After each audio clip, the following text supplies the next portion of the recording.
안녕하세요. 오늘 여러분께 들려드릴 이야기는 제 인생을 송두리째 뒤바꿔 놓은 이야기입니다. 그리고 그 과정에서 깨달은 너무나도 소중한 가족의 의미에 대한 이야기이기도 하죠. 혹시 지금 여러분도 무언가를 잃을까봐 두려워하고 계신가요? 아니면 더 많은 것을 얻기 위해 애쓰고 계신가요? 그렇다면 제 이야기에 잠시 귀 기울여 주세요. 끝까지 들으신다면 여러분의 삶에도 작은 깨달음이 찾아올 거예요. 여보, 이게 도대체 뭐예요? 제 목소리가 떨렸습니다. 손에 든 은행 잔고 통지서를 보며 저는 현실을 받아들일 수가 없었어요. 당신이 몰래 한 주식 때문에 우리 집까지 날린 거예요? 3억이 하루 만에 사라지다니. 제 남편 김진호는 그 순간 아무 말도 하지 못했습니다. 고개를 숙인 채 마치 죄인처럼 서 있을 뿐이었죠. 미쳤어요, 정말. 우리 딸 대학 등록금은 어떡하라고요? 이 집도 이제 우리 것이 아니라고요? 그때 저는 알았습니다. 제가 지키고 싶었던 것은 단순한 돈이 아니었다는 것을. 그것은 바로 가족과 함께할 안전한 미래였다는 것을. 2년 전으로 돌아가 보겠습니다. 그때 우리는 정말 평범한 가정이었어요. 저는 결혼 후 20년간 전업주부로 살았고 남편은 30년 동안 성실하게 한 회사에서 일하는 직장인이었습니다. 딸은 고등학교 1학년, 꿈이 많은 17살이었죠. 우리가 살던 서울의 작은 아파트. 크지도 않고 화려하지도 않았지만 우리에겐 소중한 보금자리였어요. 그리고 통장에는 20년 동안 한 푼, 두 푼 모은 1억 원이 있었습니다. 여보, 요즘 물가가 너무 올라요. 마트 가면 깜짝 놀라요. 맞아. 그런데 은행 이자는 고작 2%야. 이래선 우리 돈의 가치가 점점 줄어들 거야. 남편의 얼굴에 걱정이 깊어졌습니다. 매일 뉴스를 보며 부동산 가격 상승과 주식 시장의 호황을 지켜보는 남편의 모습이 점점 초조해 보였어요. 이대로라면 우리 가족은 뒤처지고 말 거야. 그 불안감이 결국 우리를 위험한 길로 이끌게 될 줄은 그때는 몰랐습니다. 어느 봄날이었어요. 현관벨이 울렸습니다. 진호야, 오랜만이다. 문을 연 남편의 얼굴이 환해졌어요. 그의 대학 동기 박경민이었습니다.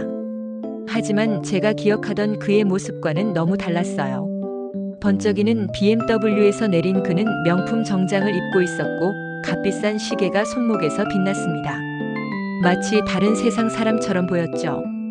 경민아, 정말 오랜만이네. 그런데 너 많이 변했구나. 진호야. 아직도 월급만 받고 살아? 그 말에 남편의 얼굴이 굳었습니다. 저도 기분이 좋지 않았지만 손님이니까 차를 대접했어요.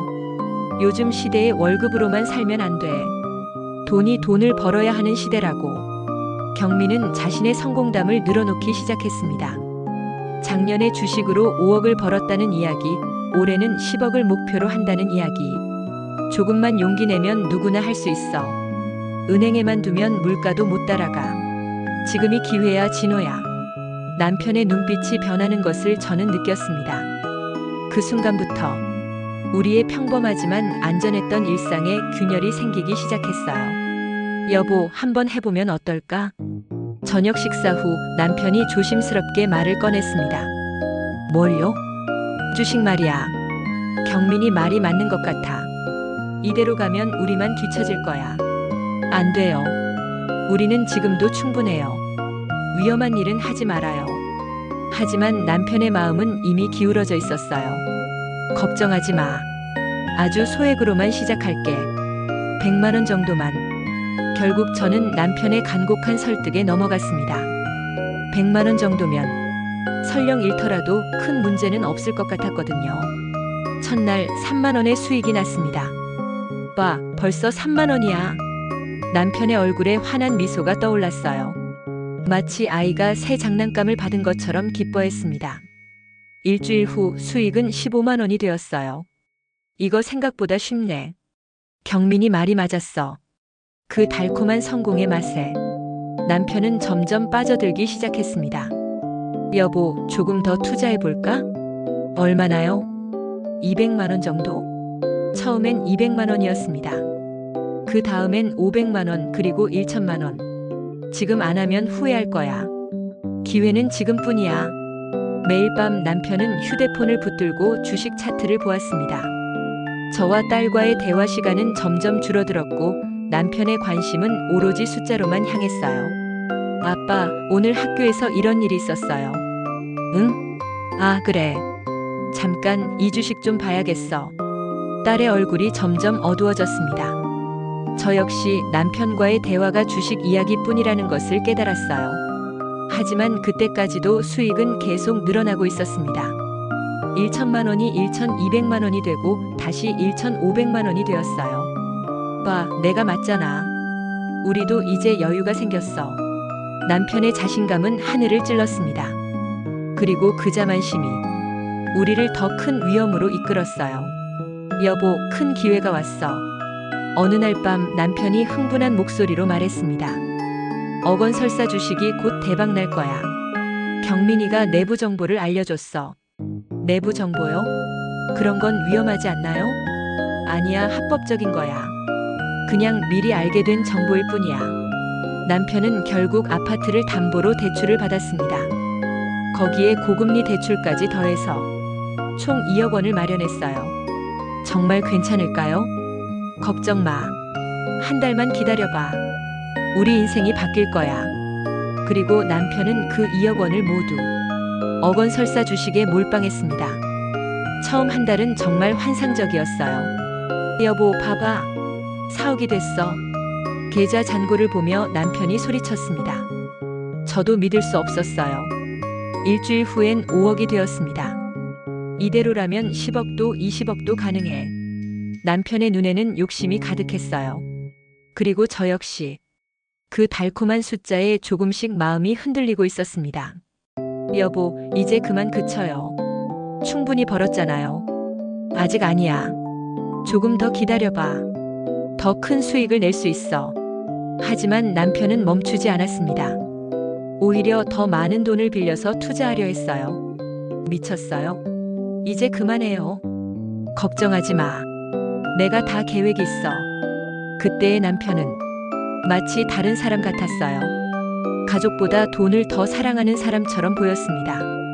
8월이 되면서 이상한 소문들이 들리기 시작했습니다.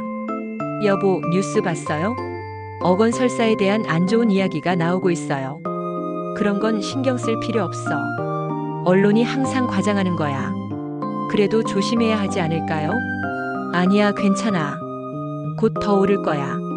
남편은 여전히 자신만만했어요. 하지만 저는 점점 불안해졌습니다. 딸도 아빠의 변화를 느끼고 있었어요. 엄마, 아빠가 요즘 이상해요. 우리랑 이야기도 안 하고 맨날 휴대폰만 보고.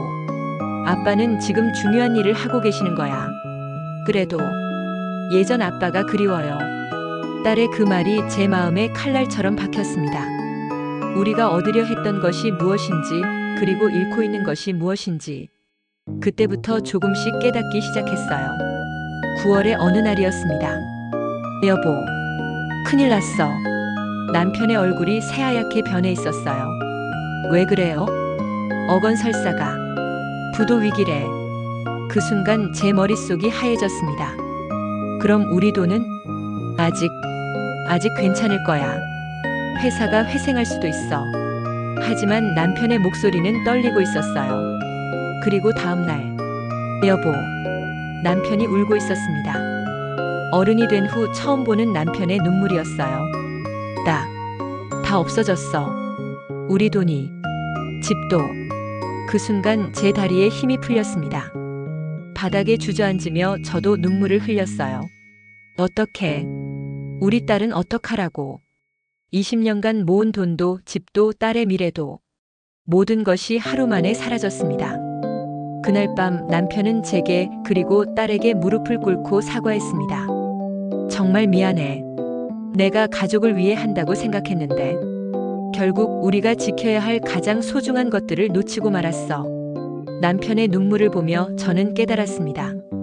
우리가 정말 지키고 싶었던 것은 무엇이었는지를. 그것은 돈이 아니라 서로에 대한 사랑과 신뢰였다는 것을. 아빠, 딸이 남편을 껴안았습니다. 괜찮아요. 우리가 함께 있으면 다시 시작할 수 있어요.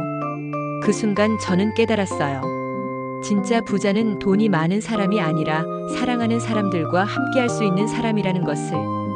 지금 우리는 작은 원룸에서 살고 있습니다. 남편은 새로운 일자리를 찾았고 저도 다시 일을 시작했어요. 딸은 장학금을 받아 대학에 다니고 있습니다. 경제적으로는 예전보다 힘들어졌지만 오히려 우리 가족의 유대는 더 강해졌어요. 아빠, 오늘 학교에서 이런 일이 있었어요. 그래? 어떤 일인데? 이제 남편은 딸의 이야기에 집중합니다. 휴대폰을 내려놓고 눈을 마주보며 대화해요. 여보, 오늘 뭐 하실 거예요? 글쎄, 우리 함께 산책이라도 할까? 작은 행복들을 하나씩 되찾아가고 있습니다. 여러분, 투자와 욕심은 때로 우리를 달콤한 환상 속에 빠뜨립니다. 더 많은 것을 얻기 위해 애쓰다 보면 이미 가지고 있던 소중한 것들을 놓칠 수 있어요. 성공이 무엇인지, 행복이 무엇인지 저는 이제야 알 것 같습니다. 그것은 통장 잔고의 숫자가 아니라 곁에 있는 사람들과 함께하는 시간이라는 것을, 사랑하는 가족의 웃음소리가, 함께 나누는 평범한 일상이 얼마나 소중한지 잃고 나서야 깨달았습니다. 오늘 제 이야기를 끝까지 들어주셔서 감사합니다. 혹시 지금 여러분도 무언가에 쫓기듯 살고 계신가요? 더 많은 것을 얻기 위해 소중한 것들을 놓치고 계신 건 아닌가요? 그렇다면 잠시 멈춰서서 주변을 둘러보세요. 여러분 곁에 있는 사람들의 얼굴을, 그들의 목소리를 다시 한번 느껴보세요. 진짜 행복은 멀리 있지 않습니다. 바로 여러분 곁에 지금 이 순간에 있어요. 앞으로 여러분의 선택이 현명하기를, 그리고 정말 소중한 것들을 지켜나가시기를 진심으로 바랍니다. 감사합니다.